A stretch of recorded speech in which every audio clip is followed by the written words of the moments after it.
ध्यान से सुनेंगे सभी हमारे भावकगण भाइयों, साथियों, दोस्तों। मैं 2 मिनट का संदेश देना चाहता हूँ। मैं सन्नी कुमार, हल्दी छपरा कल्लाल संगम का वासी, किसान, मजदूर, श्रमिक, कामगार, बालू मजदूर और नाव पे जाने वाला का बेटा हूँ। मैं ये बताना चाहता हूँ कि आपका ये गरीब भाई आगे पीछे कोई निर्दलीय प्रत्याशी है। निर्दलीय विधानसभा का ये चुनाव लड़ने जा रहा है। आपका लाल सभी ग्रामवासियों से, किसानों से, मजदूरों से, श्रमिकों से, कामगारों से, खेती करने वाले लोगों से, माल रखने वाले लोगों से अपील करते हैं कि अपने इस निर्दलीय प्रत्याशी को जिता करके विधानसभा में भेजने का काम करें, क्योंकि जब ये आपका बेटा विधानसभा में जाएगा तो आपके लिए संघर्ष करेगा, लड़ेगा। अगर ये आपका बेटा भाई अगर विधानसभा में होता तो यहाँ के सबसे बड़ा रोजगार नाव बालू को बंद नहीं होने देता। ये आपका भाई अगर मनेर के नेतृत्व करता और विधानसभा में बैठता तो ये जो नाव और बालू है अपने जीते जी तो बंद नहीं होने देता। बंद होता मगर आपके इस भाई के मरने के बाद बंद होता, क्योंकि आपका ये हल्दी छपरा का लाल भाई ना कुछ रहते हुए भी नाव बालू के लिए अब तक का सबसे बड़ा आंदोलन किया है। बहुत लोग जानते भी होंगे, कुछ लोग नहीं भी जानते होंगे, मगर मैं बताना चाहता हूँ नाव बालू बंद हुआ उसके लिए मैंने आवेदन लिखा, लेटर तैयार किया, विभागीय लेटर हर जगह दिया, मुख्यमंत्री से लेकर खनन अधिकारी तक, डीएम तक, ब्लॉक में, अनुमंडल में, सभी जगह कोई सुनवाई नहीं हुई। जब आपका बेटा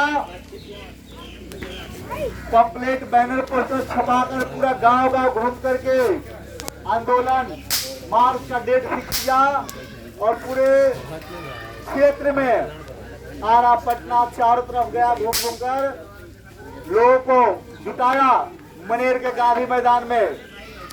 उस आंदोलन का नेतृत्व करते हुए मैंने ब्लॉक का घेराव किया, मगर आपका कोई भी विधायक, ना प्रेजेंट का विधायक ना पूर्व का विधायक, कोई साथ देने नहीं आया। ये आपका भाई बेटा कुछ न रहने के बाद भी इतना बड़ा संघर्ष किया। उन जालिमों ने आपके बेटे के संघर्ष को दबा दिया, क्योंकि हमारी शक्ति कमजोर पड़ गई। वही शक्ति को आज मैं प्राप्त करने आया हूं। आप हमें एक वोट दे करके शक्ति प्रदान करें, और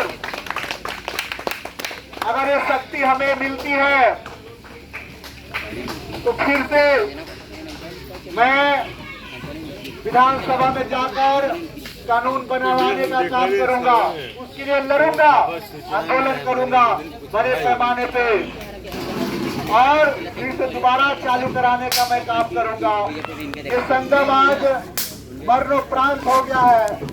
ऐसा संगम कहीं नहीं है, हल्दी छपरा जैसा संगम, इससे कोई काम नहीं हो रहा है। अगर ये पर्यटन स्थल में अगर विकसित हो जाता तो हम हल्दी छपरा वासियों को, संगम वासियों को दिल्ली, पंजाब, कोलकाता, मद्रास जाने की जरूरत नहीं पड़ती। यहाँ पे इतना रोजगार का सृजन होता कि किसी को बाहर जाने की जरूरत नहीं पड़ती। आप अनुभव कर सकते हैं बाबा धाम के बारे में सोच के, वहाँ के लोग एक भी बाहर नहीं जाते हैं। वैष्णो माता, वहाँ के लोग ग्रामवासी जो है कभी बाहर नहीं जाते, क्योंकि उनके गांव में बाल बच्चों के साथ रहकर इतना पैसा प्राप्त होता है, इनकम होता है बिजनेस से, कि उनको बाहर का ख्याल नहीं आता है। उसी प्रकार से अगर हमारा संगम अगर विकसित हो गया होता तो आज हमारे लोगों को, गांव के लोगों को परेशानी नहीं होती, एक एक पैसा के लिए मोहताज नहीं होना पड़ता।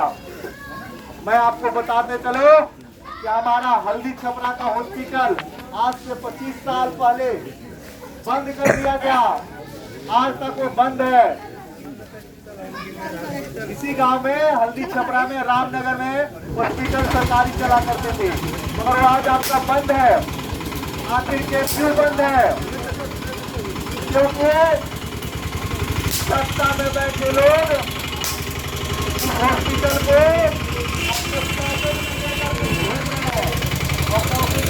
के कारण आज हॉस्पिटल का जो भी खर्च है उनके पॉकेट में जा रहा है।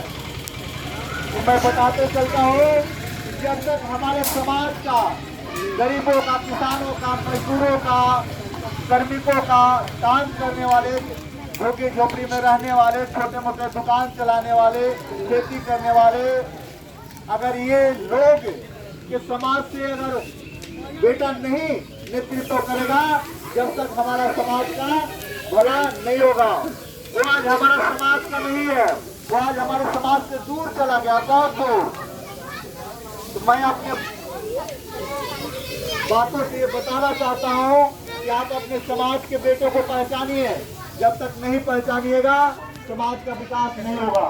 तभी जाके विकास होगा जब आपका समाज का बेटा आगे बढ़ेगा, उसके हाथ में नेतृत्व हो जाएगी, अन्यथा कुछ नहीं होने वाला है। क्या फर्क पड़ेगा? एक विधायक फिर से विधायक बन जाएगा, क्या फर्क पड़ेगा?